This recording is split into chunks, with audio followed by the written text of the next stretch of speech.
บาลปีขนมศาสนาพระสัมมาสัมพุทธพระเนียมกัสปะเมียนสตรีมันเนี่ยเมียนจัดสมตรังสนาหาจมพูสวามัยรบกล้วนตายตายกรบปรนบัดจมพูสวามัยโดยจีสตรีเทพอับสกรบบำราพระอันเตรียธิเรียปุ่มได้เอามองชกงตรังกัดกาบดองนาลายไงมวยสตรีนุบานน้อมสวามัยจัดใจเตียนทวายดอพระสองเมียนพระปดเชียประเทียนหายตั้งสกได้ปรารถนาธาขนมจิตขังมกบรรทบอมปีจิตในเตอส้มอ้อยบานเชียบรอร้อนรอยจิตหายส้มอ้อยกาเชียปอนรวมเตยหนึ่งสวามัยรบกยมอย่างเตียนบาขยมแต่งปีเนี่ยพลอดแกะเตะเตอการชิสัตเดริชานส้มอ้อยเมียนคลูนจวบเนียเมียนกบาปีกมขามแปรสัมปุตตรงเฟอพอตานุโมตนีหาวิดัดตรลบเตออารามชีมวยนังแปรสองชีบริวาวิงไอจนแต่งปีเนี่ยสวามัยแพรเยียลูกดอลไซชีวิตบานเตอกาเชียกมาขนมตระโกมหาเศรษฐีหมุยเฉียดเปลี่ยนมหาสาหมุยเฉียดคัตยะมหาสาหมุยเฉียดการรวมเตยจมุยเนียเชียก้นพลัวเนียงแพรเยียกาเชียปอนเพราะสวามัยกาเชียบอมเพราะกบมาแต่งปีเมียนสิกได้รอบแอนสลันเนียเชียตีบังพอดบรรตัวปีจิตหนูเต๋อบานพลอดกระเตะตะกาจีสัตหองเมียมินคลุนแปรจบเนียมินกบาปีสลาบุญเชิงบุญเนออาศัยขนมเปรย์ฮามเปียนบายสระบาวขนายมวยแต่งแต่ตือรกจำในอาหารชิมวยเนียปุ่มได้ตัวแต่งไฟกำนัดเนียลายไงมวยเมียนทมาเชิงเปรย์มันเนี่ยบานเคยห้องเมียต่างปีนุหายก่อกาบสิกได้ออกจาจีปนประมาณเติบตรลอบเติบกราบตู้ดอแปรบาดปรินใสเกรียนนุแปรโพธิสัตว์ตรงซอยแปรเจียดเชียแปรบาดปรินใสตรงบ้านแปรสันดาเปียนุหายก่อปราธมาเปรยเอาตะจับห้องมีกบาปีนุหมกถวายตรงมาเปรยก็ตะจับบ้านโยกหมกถวายโดยแปรดิจบ่มน้องได้ตรงสับปริจหารเตยคลังนะบานประเตียนรางวัลดอทมาเปรนุจีจรันเติบประกลห้องเมียกบาปีนุเอาแปรอาแกะมหาไซโยกเตยจันจำแปรอาแกะมหาไซบานเอาเชียงทัวตรงเมียดะห้องนุหายตรงปรเตียนเลียดนังตะขมุมดะเลอทักเมียเอาซีแต่รอไง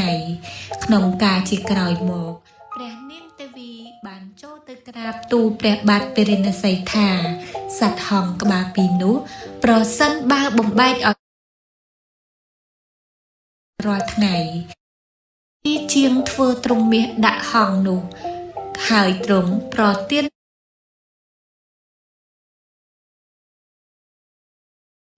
หายตรงปรเตียนเลียดนังตะ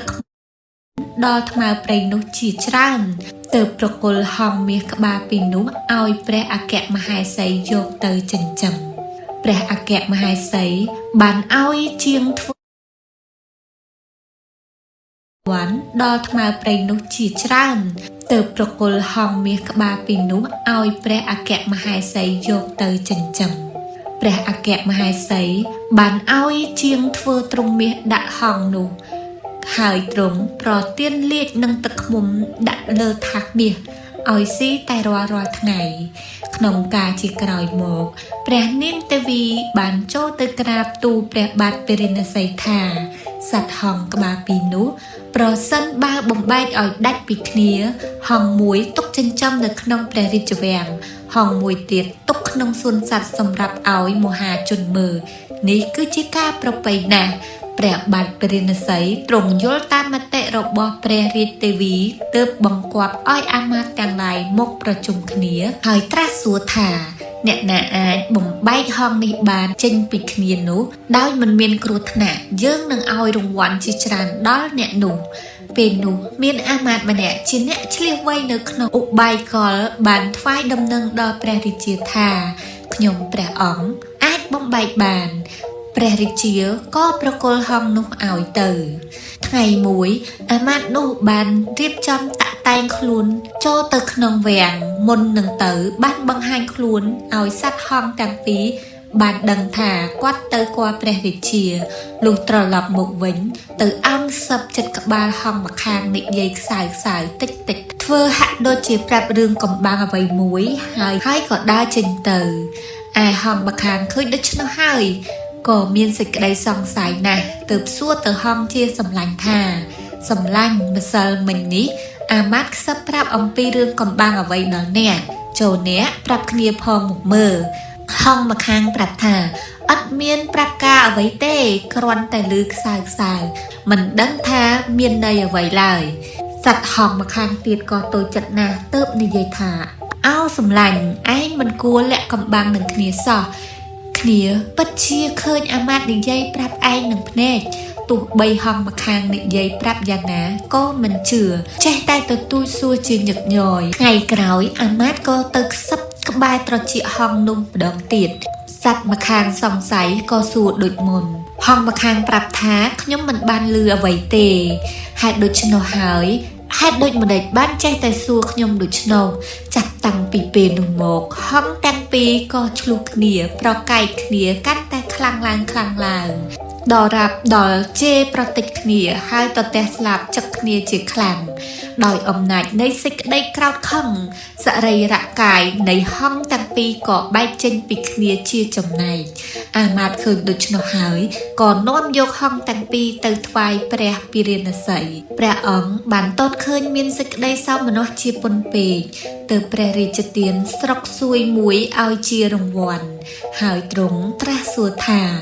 អ្នកធ្វើដូចម្ដេចបានជាហង្សបែកចេញពីគ្នាសូម្បីតែយកមកដាក់ចិត្តគ្នាក៏មិនបានអាមាត្យក្រាបទូលតាមការដែលខ្លួនបានធ្វើទ្រង់បានព្រះសណ្ដាប់ហើយក៏មានព្រះតីសង្វេគតក់ស្លុតជាពន់ពេកទើបមានព្រះរាជឱកាសថាអូណោអាវុធគឺជាការញុះញង់ក្លាហានណាស់តើអាចពុះបំបែករូបធម៌និងអរូបធម៌ឲ្យបែងចែកចេញពីគ្នាបានក្នុងលោកនេះឥតមានអាវុធណាដែលឃ្លាវខ្លាស្មើនឹងពាក្យញុះញង់នេះឡើយរឿងពកបណ្ឌិតកុកកង្កោកនិងសារិកាក្នុងអវសរៈដែលកន្លងទៅហើយមានកូនបក្សី3គឺកូនកង្កោកកូនសារិកានិងកូនកុកនៅអាស្រ័យក្នុងសម្បុកលើមេឃព្រឹក្សាចិត្តគ្នាសម័យនោះមានថ្មើរជើងព្រៃ3នាក់នៅក្នុងដែនកម្ពុជាបាននាំគ្នាចូលទៅក្នុងព្រៃដើម្បីចាប់មរឹកថ្មើរព្រៃទាំង3ខំស្វែងរកមរឹកអស់មួយថ្ងៃក៏ពុំបានជួបប្រទះសោះដល់ពេលល្ងាចចិត្តត្រឡប់មកផ្ទះវិញបានឃើញកូនបក្សី3ដែលនៅក្នុងសម្បុកចិត្តគ្នាក៏ចាប់យកម្នាក់មួយយកមកចិញ្ចឹមរៀងខ្លួនថ្មើរព្រៃទាំង3រូបនោះមានសេចក្តីស្រឡាញ់ចំពោះកូនបក្សីទាំង3ហាក់ដូចជានឹងកូនបង្កើតបានគិតគ្នាថាយើងខំចិញ្ចឹមរក្សាបង្រៀនឲ្យមានបែបបទល្អហើយនឹងយកទៅថ្វាយស្ដេចជាគ្រឿងបណ្ណាការថ្មើរព្រៃម្នាក់ដែលចិញ្ចឹមកូនកង្កោកខំបង្ហាត់ឲ្យចេះពុតចេះរាំចេះក្រាបថ្វាយសំពះឯកង្កោកជាសត្វមានគំនិតខ្លីក៏ចេះតែខំធ្វើតាមដល់រាបដល់តែចេះដល់រាបដល់ចេះពងចេះរាំចេះក្រាបសំពះដោយបំណងរបស់ម្ចាស់ថ្មើរព្រៃម្នាក់ទៀតដែលចិញ្ចឹមសត្វកូនសារិកានោះក៏ខំបង្ហាត់បង្ហាញឲ្យរៀននិយាយភាសាមនុស្សសារិកាគឺជាសត្វមានគំនិតខ្លីក៏ខំប្រឹងនិយាយតាមដរាបចេះភាសាមនុស្សជាមួយនឹងមនុស្សបានឯថ្មើរព្រៃម្នាក់ទៀតដែលខំចិញ្ចឹមកូនកុកក៏ខំបង្ហាត់បង្រៀនកុកនោះតាមបំណងរបស់ខ្លួនប៉ុន្តែកុកគឺជាបណ្ឌិតមានគណិតវែងបានគិតថាអញមិនគួរធ្វើជាអ្នកចេះរាំចេះនិយាយចេះក្រាបសំពះតាមឱវាទរបស់ថ្មើរព្រៃទុច្ចរិតនេះទេបើអញធ្វើជាអ្នកចេះដឹងមុខតែថ្មើរព្រៃនេះដាក់ចូលទៅក្នុងទ្រុងដល់រាប់អស់ជីវិតមិនខាន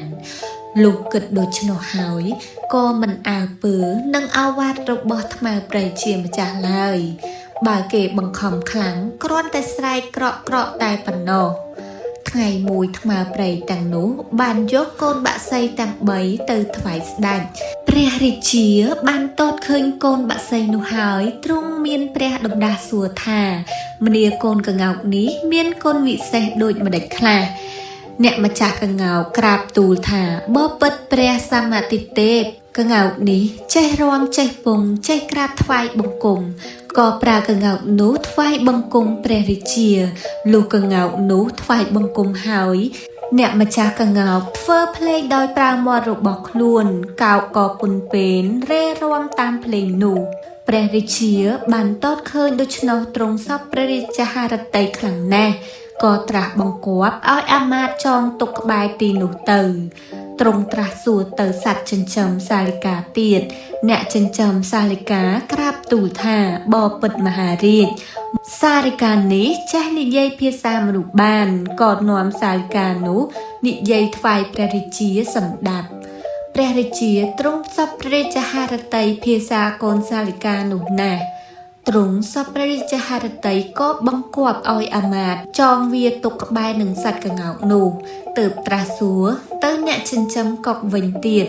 អ្នកចិញ្ចឹមកុកក្រាបទូលថាបពិតព្រះសម្មាទិទេពកុកនេះជាសត្វល្ងងបំផុតទោះបីទូព្រះបង្គំខំបង្ហាត់បង្ហាញយ៉ាងណាក៏ពុំចេះដឹងអ្វីសោះឡើយចេះត្រឹមតែស្រែកក្រក់ក្រក់តែប៉ុណ្ណោះកុកបណ្ឌិតការបើម្ចាស់របស់ខ្លួនទូព្រះរាជាដូច្នោះហើយក៏ស្រែកក្រក់ក្រក់ឡើងលំដាប់នោះព្រះរាជាទ្រង់ព្រះសម្រួលយ៉ាងខ្លាំងទើបបង្គាប់អាមាត្យថាយកកុកនេះទៅលែងវិញចោះកុំទុកវាអីព្រោះវាជាសត្វល្ងងណាស់មិនចេះនិយាយស្ដីនឹងគេទេកុកបណ្ឌិតការបើអាមាត្យលែងហើយក៏ហើរទៅទុំលើកំពូលប្រាសាទសូត្របទគាថាជាភាសាមនុស្សថាពកោបណ្ឌិតោរាជភាសកច្ចវៈមាវចៈមយុរាសាលិកាជីវៈពហូញាតាពហូពុទ្ធាបពិតមហារាជខ្ញុំជាកុកបណ្ឌិតមានប្រាជ្ញាម្ចាស់ខ្ញុំព្រះអង្គឲ្យនិយាយខ្ញុំមិននិយាយឡើយដើម្បីរំដោះខ្លួនឲ្យរួចផុតពីចំណងឯកង្កោកនិងសាលិកាគឺជាសត្វចេះដឹងច្រើនជាប់ចំណងក៏ច្រើនព្រះរាជាទ្រង់ព្រះសម្ដាប់គាថារបស់សត្វកុកបណ្ឌិតហើយក៏ទ្រង់បន្លឺនៅព្រះសូរសីហនាថថាសាធុសាធុអ្នកជាបណ្ឌិតមានប្រាជ្ញាកុកបណ្ឌិតក៏ហើរទៅតាមវត្ថុប៉ងរបស់ខ្លួនដោយសួស្ដីលំដាប់នោះព្រះរាជាទ្រង់តតឃើញកង្កោកនិងសាលិកាដែលជាប់ចំណងមានទឹកមុខក្រៀមក្រំស្រងោតស្រងាត់ពេកទ្រង់ក៏ត្រាស់បង្គាប់អាមាត្យឲ្យដោះលែងពួកគេនៅវេលានោះទៅ